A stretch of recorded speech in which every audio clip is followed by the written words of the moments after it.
at yung mga issues ng communion. Of course, issue yun, ano? But the mere fact na pabagsak ang ating statistics na nagpapakasal, napaka-revealing nun sa social and religious life natin. Kung ano ang mahina na, no, sa pundasyon ng buhay pamilya ng Pilipino. So sana yun ay mapag-usapan.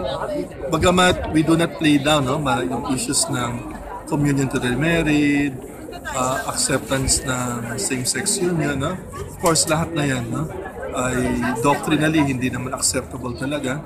Pero ang dasal natin is Asians as we are, mga issues natin, migration, meron tayong de facto na separation physically ng mga mag-asawa dahil because of poverty, kailangan nila mag-migrate. So, these are issues na very peculiar sa bansa natin.